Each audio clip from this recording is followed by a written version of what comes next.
All right, welcome to episode 11 of the Tell Me a Story podcast. And Sean, Doctor of History, we're going to talk about some very historically accurate creatures today, aren't we? We're going to talk about cryptids. Have you ever seen a cryptid? I don't know that I have. I did when I was on the Bay of Fundy many years ago. I found a weird tooth. I remember, yeah. Oh, okay. It almost looked like a molar, but it had this really long kind of bone coming out of it. Anyway, I don't know what it was from. I took it to different people and they didn't know what it was from. But yeah, that's about as close as I've ever come. Huh. I think the closest I ever came was 2018 at Middle Island. And we'll talk more about that place in podcasts to come, won't we? Absolutely. So basically, for those of you that don't know where it is, it's a big island, which is a mass grave. Lots of dead bodies buried on Middle Island. And I remember I was doing an acting scene there, and I was studying my lines and whatnot, and I heard this like that, and I looked over, and there was this strange thing. Can't really describe it. It wasn't like a dragonfly, a cross between like a dragonfly and a green bat or something. Wow. And too big to be like an insect, and not a bird, not a hummingbird or anything like that. And just for a few seconds I saw it, and then it disappeared. So very strange. That was the weirdest thing I had seen. Yeah. Perhaps it was a fairy. It was a fairy come over from the old country, wasn't it? Maybe it was. Over to Middle Island. Talk more about that in episode 12. Episode 12. Oh, yeah. Episode 12, just so you know, who's more Irish, we're going to fight it out. But today we're going to talk right now about cryptids. And, so let's dive right in, shall we, Sean? Sure. But before we do, be sure to like, comment, subscribe, all that good stuff. If you're enjoying these episodes, be sure to tell all of your friends. So we just want to get that out of the way right off the top. So, yeah. Carry on, Tom. All right, Sean. So we're going to talk about the Eastern Panther. Now, for you people who were watching for a while, episode 1, we talked about the Dungarvan Whooper, the most famous ghost story in this part of Canada, in New Brunswick. Now, there's theories about it. Was it a cook that was killed in the lumber camps, or was it a crazy guy living in the woods, which we covered in episode 2? But some people think it was actually the Eastern Panther, which, correct me if I'm wrong, they've never proven that this said panther did exist in New Brunswick, did they? That's true. There's been a lot of sightings, but there's been no definitive proof of its existence beyond that. Okay. Yeah. Right. So tell me, Sean, I know you've read up on the Eastern Panther related to the Dungarvan Whooper. So when were these first sightings recorded, these first stories told? Well, it seems to me that most of the stories kind of coalesce between like that 1890 and 1920 time period. So about that 30 years, there seems to be all kinds of sightings of this animal. The first sighting that I heard, that I read about, was a pair of trappers, brothers on Salmon River. They would kind of trade back and forth. One guy would stay in the trapping camp. One guy would go out and check the lines, back and forth. And then one day, their supplies were getting low, so they decided, the brother that was in the camp decided he was going to head into town. And so he's on the old road back toward the town, and he hears something in the woods, and he figures it's a caribou or a deer or something, and he's going to shoot it, and that'll be some meat for them. And when he's in kind of the shooting stance, and he hears something behind him, and all of a sudden there's this bear that comes running toward him. And he hears a noise behind him, and apparently it was a panther. The panther was stalking him. Wow. And so I guess just for our audience, the Eastern Panther is basically like a type of mountain lion. So anyway, these two animals clash, and this guy basically figures, I'm going to get the hell out of here. And he leaves. He comes back with his brother a little bit later, and he finds the bear, and the bear's dead, but no sign of the panther. Okay, interesting stuff. Interesting. And this Eastern Panther has been seen all around New Brunswick. And It has, yeah. There are sightings. I was most interested in the sightings in Miramichi, but sightings throughout most of New Brunswick. As a matter of fact, I think in 2008, maybe there was actually an active search for the Eastern Panther. Okay. That I know was conducted throughout the province. I'm not sure. I think I wanted to say it was with one of the universities, but I could be wrong. Interesting. Yeah. I think I might have mentioned this to you before, too. Some years ago, my mom mentioned seeing this large black cat where we live. And this is the wintertime, so you see it. And it's at a distance, of course, but far too large to be a domestic cat, she said. And she had never seen anything like it before. And so, yeah. She's not the lying type, not into anything supernatural either. So that's pretty interesting because there's a lot of lore, particularly in the UK, I know about these large black cats that are certain forerunners of death and sickness and all that sort of thing. So Right. she hasn't had very good luck since. So there you go. The black cat might have had something to do with that. It's a large animal. Yeah, and not the only member of your family to have seen perhaps the Eastern Panther. I think when I was doing my research in 1898, yes. Peter Daly saw one back on the Semiwagon Ridge. Peter Daly, who would be my great-grandfather, saw the Eastern Panther back the Semiwagon Ridge. And yeah, pretty interesting stuff. Do we know what was the year for that again? 1898. 1898. Okay, so yeah. Was stalking through its field. Yeah, there you go. Trespassing. Yeah. That's why he built those barbed wire fence. Yeah. Yeah, and there's a number of different stories of, again, this panther or a panther chasing teams along the old Toteroad. Robert Ross is watering his horses. He sees one across the brook. There's another one, I can't remember the name of the guy, but the panther is chasing after him, and it's only by luck his hat flies off at the speed that they're going, and the cat just jumps on the hat. Okay, yeah, of and that's course. the thing that saves him. So yeah. Interesting. So, I think the last one of the last ones that I read was in 1922. Collingwood Fraser said that he was in Savogal, so up in the Norwest, and saw the panther that was going to be, I guess, it was going to attack one of his men, and he shot it and killed it. And this, and apparently there was records of this, such that I think even several of the guides, including Henry Braithwaite, who was, I guess, the biggest guide in in New Brunswick at the time, has a big following in the Boys Town area. That's right. Yeah, and traveled to Boston and New York and all this quite frequently. He had to weigh in on it, and he said it wasn't a panther. It had to be a lynx or something. And Fraser basically shot back and said this was, much bigger than a lynx. Much bigger than a lynx, So that's it. Yeah, I've seen those. They're not nearly as big as the thing described, and quite short legs too, I do believe the lynx has. And those pointy cheeks. That's right. That's right. And I think in 1953, there was, I think in Canadian Geographic, there was photographs of the tracks through the snow in St. John. So it definitely made the rounds over the years, for sure. Interesting stuff. So you mentioned Toteroads a little bit earlier, so I think we need a drink before we go into this one. Sure. We are drinking Moosehead today for a reason. No, Creepy Dave, you're drinking Coors Light. Because Creepy Dave is supporting the evil American empire at this time. He loves...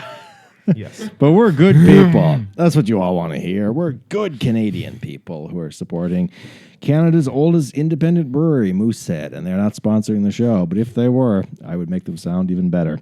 So we're going to talk about the Toteroad Shagamaw. All right, Sean. So did you ever hear about this thing? Not before you told me about it. Not before I told you about it. Oh, goody. Well, I was reading a short story written by...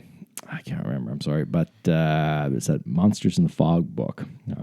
A lady had written a short story, horror, about this creature. And I thought, it's really cool or whatever. So I went digging to see if I could find some information about it. And what I came upon was some interesting things. And it mentioned this book here, and I have it in my hand. I actually went ahead and ordered it. It's called Fearsome Creatures of the Lumber Woods. Fearsome Creatures of the Lumber Woods. And I got it on Thrift Books, which is an American company, and it's from the friggin' New York Public Library. I paid like $35 for this thing, counting shipping and handling for this secondhand library book. It'd be cheaper if I had flew to New York and stole it out of the library there. You could have just went down to the library and got an interlibrary loan. Exactly. Exactly. I should have. So I recommend a lot of books on this show. Don't buy this, whatever you do. I've spent money on very stupid things, including Pogs, but no. For the and I guess, to be clear, he means the cardboard discs. Yes.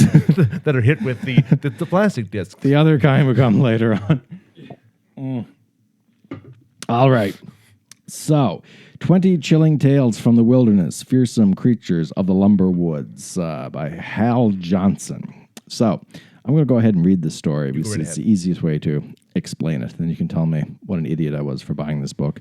The Toteroad Shagamaw, the most fearsome creature of all, dear reader, is unpreparedness. It is for this reason that I award the Toteroad Shagamaw second place, for I have sought out two-headed snakes in Africa, feral koalas in Australia, behemoths in Asia, and Frenchmen in Europe. Each has been deadly, especially those Frenchmen, I bet. You have to read this with an English accent, Tom. You do, yeah. Or a posh English accent. Or like an asshole New England accent. Sure. That also where works. this guy is probably from. Each has been deadly, but in each case I was prepared. However, the Toteroad Shagamaw is deceptive. The Toteroad Shagamaw plays a deep game. In the lumber woods of Maine and up into New Brunswick and Quebec, the Shagamaw can be found scavenging along the outskirts of trailer parks and lumber camps. Yeah, I like how he goes to both trailer parks and lumber camps. Yeah, so it's that's it. Yeah. How many trailer parks was there, Sean, back in the 1880s, 1890s? Fewer than you would think. That's what I'm guessing. So this... the answer would not surprise you. This Shagamaw is 150 years old, at least. It will eat anything and everything, including a man's right hand, but it usually restricts itself to garbage and unattended pets. A Toteroad is an old term for an access road that leads to camp, and there's always plenty to eat along a Toteroad, especially if you eat garbage. Is that true, Sean? Would there be much to eat along a Toteroad? They're delivering goods. It doesn't feel like, I feel like I guess maybe if stuff falls off the wagon, maybe. Yeah. But beyond that, I wouldn't think, because I don't. If you show up with kind of a half load, you're probably going to get. The boss is going to be very happy. Absolutely. The Shagamaw's visage is fearsome, with a goat's features on a man's skull, but the mass and volume of a Jersey cow. But its feet are truly monstrous.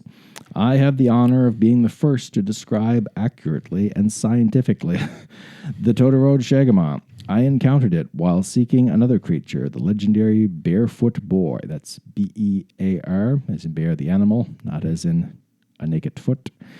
I had come across a set of bear tracks outside the town of Aroostook, Maine, I think it is, and I was following them in pursuit of the boy. There was always the chance that I might be stalking a real bear, of course, in which case I was ready.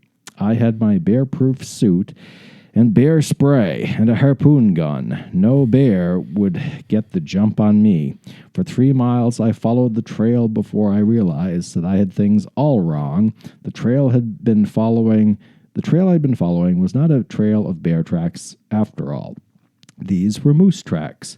I was embarrassed at having made such an elementary blunder as to mistake hooves for claws, furthermore, to be on the track of a creature as fearsome as a moose when I was prepared for a bear. Well, it was a dangerous situation. So, I don't know if you can see it now. We'll get Creepy Dave to put up a picture. It actually shows the bear suit, Sean. Have a look at this. Apparently the guy's walking around in this medieval-looking pile of shit. Okay. So I do not believe that he's... No. Actually walking around Maine wearing that. I highly doubt it. Returning to camp, I swapped my bear-proof suit for a moose-proof suit. packed up some moose spray. Does moose spray exist, Sean?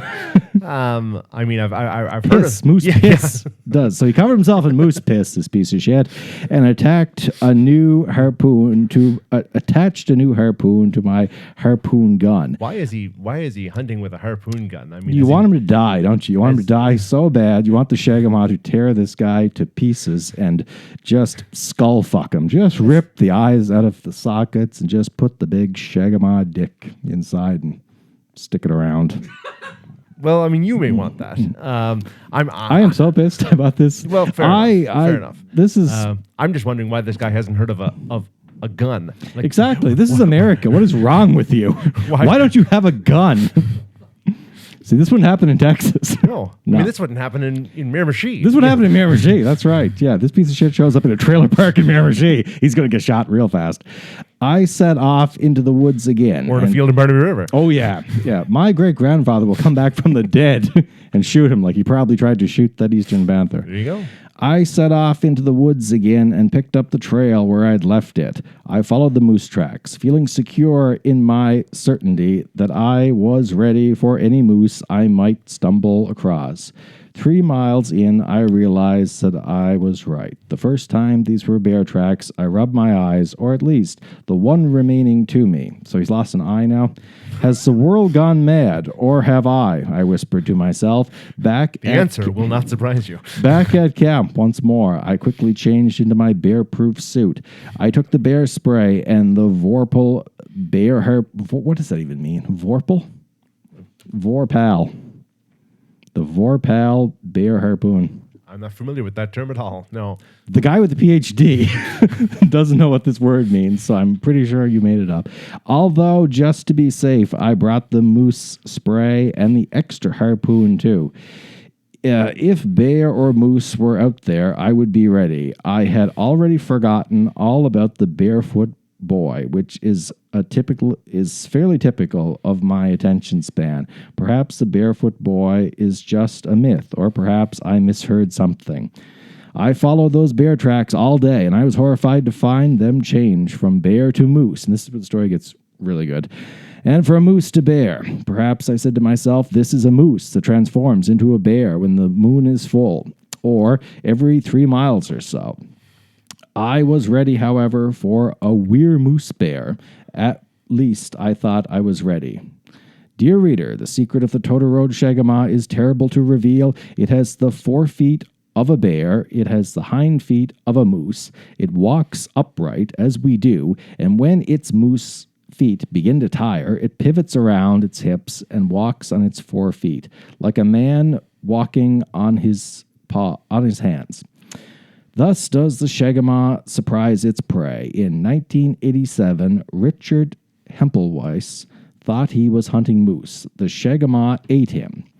Now, I think that's might be based. See, the thing is, he took like other accounts and mixed it together, and it's very strange.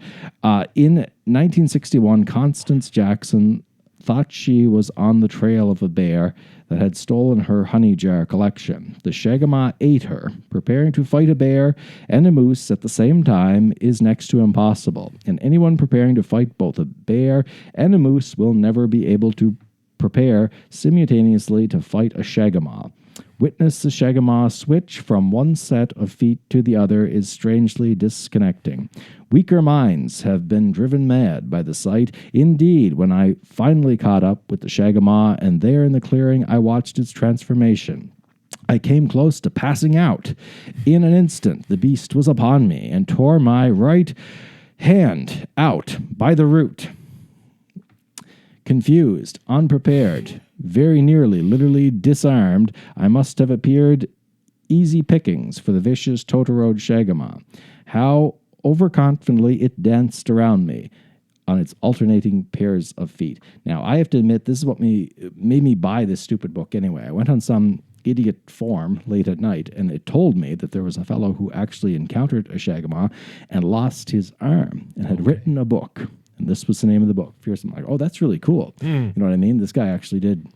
I was thinking, like, when we talked about the Lost Man way back in episode 2 or something like that, this guy was attacked, and he's convinced it's some crazy creature, and he's got one arm. Like, oh, that'd be really cool, you know, if it's actually an account like that. So Buyer beware. But I possessed two things the Shagamaw did not expect. One was a spare mechanical hand, which...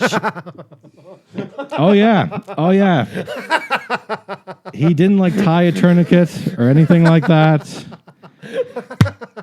Yeah, just a spare mechanical hand, you know what I mean? It's not like, thank God I had this, towel and bottle of whiskey and I plugged up the wound and, it's... What the hell?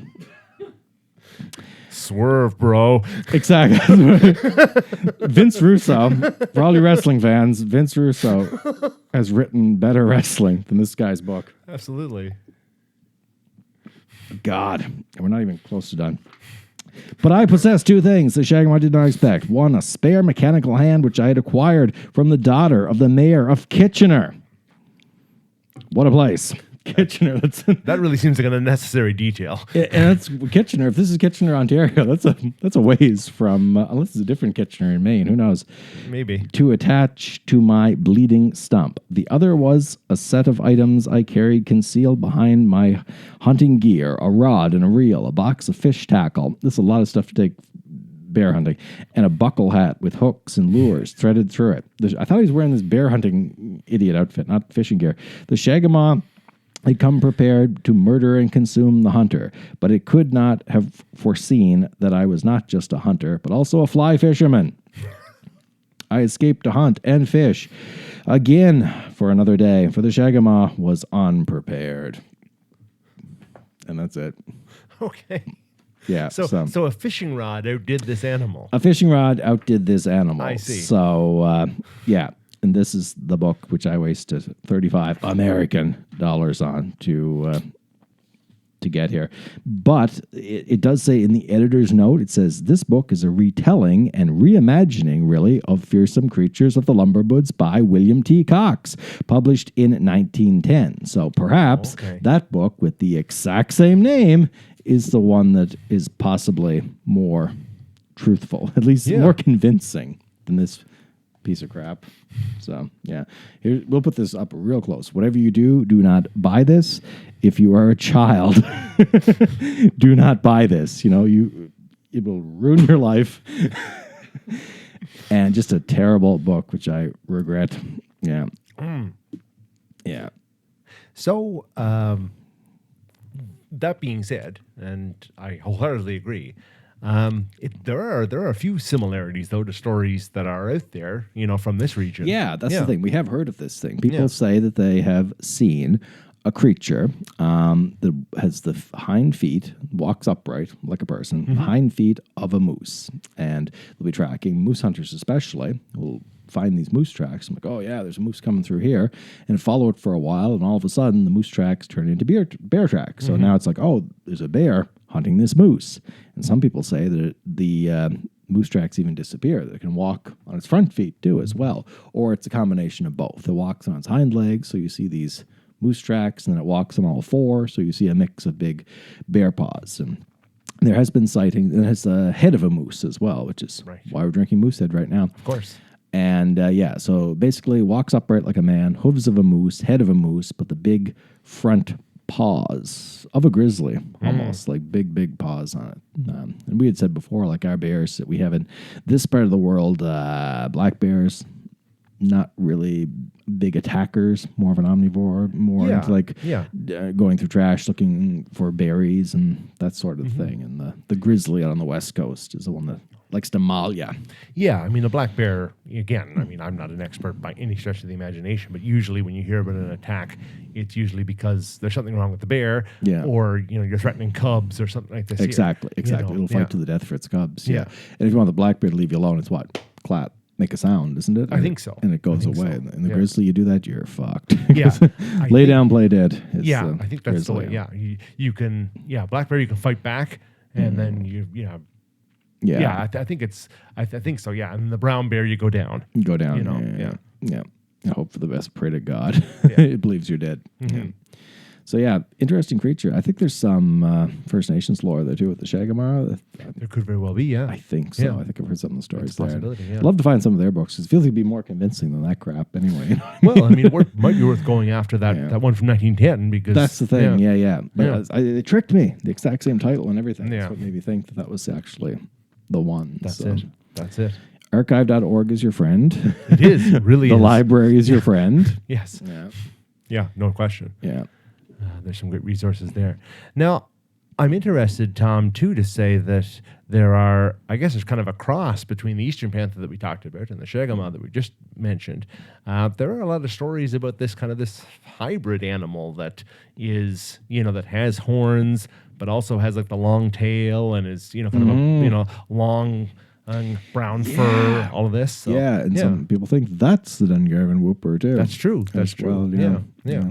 Have you ever seen pictures of this thing, or is that? I haven't. No. I've just read about, read descriptions, but I've never seen a photograph. Okay. Yeah. Interesting. Do you think it's carnies? Do you think it was a bunch of disgusting carnies? We'll talk about carnies very much in this podcast. Yeah, maybe. I mean, Because I know they would gather up all sorts of body parts from different creatures and sew it together to create something for the circus. it could be. But I mean, you're talking, I guess, kind of the first time you hear a mention of it is about 1832. So that seems That's a little long bit time early ago. for, That's true. Yeah. That's before. Yeah. They talk about, what was it, the Carcajou? Carcajou.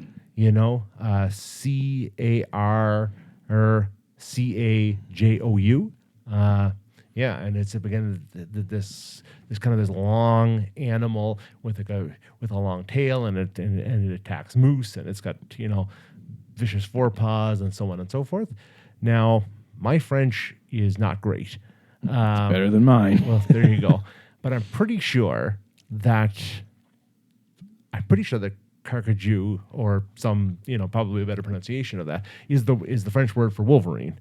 Okay, yeah. Wolverines do exist. And I did see one of those on Semiwagon Ridge. Y'all should go there. Yeah, I definitely did see one of those. But it doesn't have like a long tail. No, it doesn't. No, Yeah. it's a little stubby bobtail. Big front feet, and big claws like the Wolverine from Marvel Comics. Yeah. But, Yeah. So I wonder if there's some confusion there. Possibly, or yeah. Who knows? Mhm. Yeah. Yeah, no, I do love the idea of these creatures that aren't proven, because you want to believe, don't you? That's the thing. Sure, that there's like, sure. there is something out there that for some reason you can't see all the time, or you know what I mean. It exists on a different level of consciousness, or whatever, or it's just somehow there's these creatures that manage to stay hidden from humans. And I was always a big fan of H.P. Lovecraft and all that stuff too. So this idea, especially under the water, maybe that's something we could look at too in the future. So much of the ocean is still not explored at all. It's a very small percentage. I don't remember exactly what, but in recent years, they're finding some really strange fish and things like that. And I remember for the longest time thinking that fish with the light bulb coming out, I thought that thing was fake. Right. And the fish with is it the narwhal with the unicorn horn? Yeah. I thought that stuff was all like, this is like unicorns. This is mythological stuff. And they're like, oh my god, that actually exists. So the water for sure. I think there's definitely some strange creatures there that we know nothing about. And but it would be really interesting. We got still, despite all the cutting, there's some thick forest here, and that if some of these creatures manage to somehow hide out, do they have some cloaking mechanism like Predator? Wouldn't that be cool? Maybe so. That's it. Are they very good at hibernating and just staying? Yeah. Well, I mean, the Eastern Panther for sure. I mean, it's an ambush predator. So the point is, it wants to it doesn't want to be seen, right? Until it's too late, Until right? it's too late. Yeah, that's it. Yeah. Now back to kind of this kind of hybrid animal that they often talk about. I mean, Tom Pond talks about this idea that, again, as you say, I mean, it's the Dungarvan Hooper, that it emerged during a log jam at some point. Along the Dungarvan River. Again, long body, but this time it kind of had the head of almost like a round head, like a person's head, with small horns. Yeah. So he believed it was the devil. So maybe the entity that Will Lawler from last week. Yeah, the made his deal wizard. with, The you know, wizard. Indeed. Who knows? Yeah. And then in 1936, apparently there was a stockbroker in New York. I think Charles Campbell was his name. His last name was Campbell for sure. Had a mounted, you know. Okay. Yeah. Whoa. And this was, again, you know, I think it was kind of like the Shagamaw, with kind of sharp, you know, claws on the front feet, cloven hooves on the back feet. You know, it talked about kind of like almost like a mouse fur, sort of like that kind of consistency and that kind of color over its body. And again, these two kind of small horns, and about the size of a goat, they said. So interesting. Yeah. So was this a juvenile, you know, version of the larger animal that people have seen, or True. you know? Huh. Yeah. That's a really good point. Really cool. Something about those cloven hooves too. It just makes you think, isn't it? Like True. this idea of this creature walking around on the hooves. Mm-hmm. So cool stuff. All right, Sean. I think we're going to solve the mystery of the Shagamaw tonight. Probably not. But we have been very active. The snow is melting, and we are back to work with all sorts of plays and tours. And so we just got done one last night. But we got more around the corner. It's no use talking about what just happened. Let's talk about what's going on. What plays we have coming up. Sean, you've written a great one about a wedding. Yeah. So I guess if you'll permit me, Tom, to kind of bask in the light of the show that you've just done, you know, I'll say that this one is maybe the spiritual sequel of Is He Awake? Awesome. You know, if I may say that. You know, Whispers and Wedding Bells, talking about a wedding in 1916 in Nelson, the community I grew up in. Ooh, small town. Yeah, indeed. Lots of whispering, lots of gossip. Exactly, yeah. So kind of, you know, talking a little bit about, you know, weddings in a small town, a little bit about espionage in the First World War. So yeah, you know, it's going to be a fun show. We're going to put that on May 30th, 31st, and June 1st. So that's coming up. We're really excited about that. But of course, that will kind of set off what's going to be a really busy summer season for Character Matters Miramichi, and you'll be seeing us pretty regularly throughout June, July, and August in a number of events, starting with I guess a bit of a new one, Tom, this Echoes of Newcastle that we'll be putting on at Ritchie's Wharf on Thursday, starting the 12th of June. That's right. Thursdays, the 12th of June, we'll be doing a two-man show talking about the glory days of Newcastle back before it was Miramichi, when it was just Newcastle. And Ritchie Wharf, we're going to take it back for one night from the musicians. That's right. Provide some comedic banter. Mm-hmm. And so come on out and see us. We'll be playing local characters. If you want to laugh, if you want to forget your troubles for an hour or so, come on down and see us. Yeah. Starting June 12th. And the next week, you'll be at Middle Island. That's right. I've been at Middle Island for a while now. Started back in... God, it was 2017, I think maybe I started doing that stuff there. Yeah, and on and off, the story of the Lush Tak, a famine ship which came over from Ireland. It's not a happy story. A ship with 462 people, and hundreds of them died on the trip over and are buried on Middle Island, the place where I saw that strange cryptid. So, nice tying this all together at the end, aren't we? Indeed. Yeah, so come on out and see it. If you want to feel something, if you want to have your heartstrings pulled at, come see me play John Mountthane at Middle Island. And if you really like the spooky stuff, oh yeah, we got that coming up too, don't we, Sean? We certainly do. So starting the 30th of June, the Headless Nun, it's back. Dare the Dark, the Headless Nun experience every Monday, Wednesday, and Friday, starting June 30th. Some new tour experiences this year that, so again, if you've seen it before, absolutely come back and see it again, because you're going to be really surprised by what we've come up with.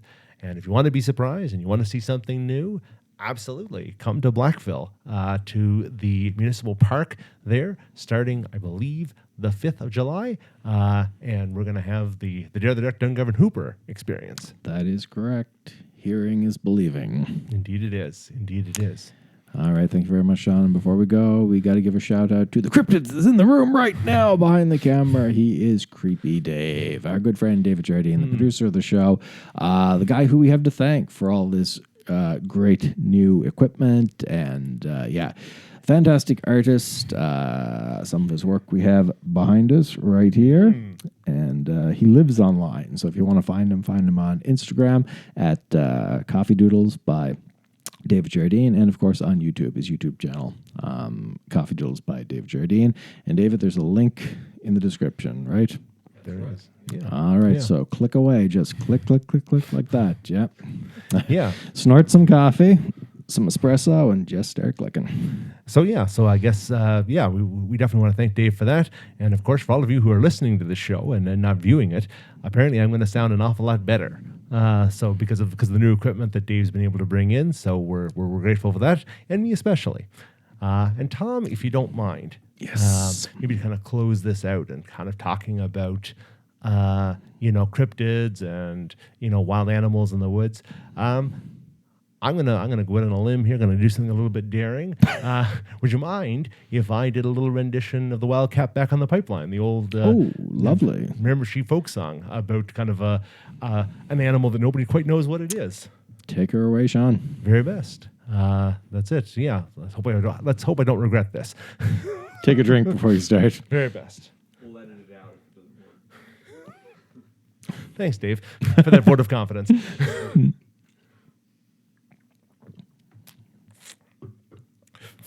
Okay. Goes something like this here. Come all you brave men of the Miramichi, come sit by my side now and listen to me. I'll tell you a story and I'll make it rhyme about the wildcat back on the pipeline. The first lad who saw it, Norman Matchett by name, said 'twas a monkey and that it was tame, for it had a long tail and whiskers to match, and fought like a wildcat ready to scratch. The next one who saw it, his name Freeman Hare, swears to this day 'twas a monstrous bear, for it had a long mane, 3 feet or more, and filled him with terror whene'er it did roar. The next one who saw it, his name was Leclerc, said 'twas no monkey nor neither a bear, for he come from Australia, he knew it was true. The wildcat, he said, was a big kangaroo. Now I am a hunter, I've hunted big game. I've come to conclusions, I'll tell you the same. Those goofy Nor'westers got hopped up on wine and went back to Willie's on the pipeline. So yeah, there's a little version of a story about there was apparently an animal back in one of the old lumber camps. It was a monkey, I guess, but nobody knew quite what it was, and of course the author concludes that everybody just got drunk, and so that's what they wanted to see. That's great, John. Let's close on that because I cannot outdo you when it comes to singing. That's for sure. No one wants to hear my singing voice. Well, all right. We will see you next week. And so next Wednesday, have a look for us and take care until then. Cheers, everybody. Moosehead, call us.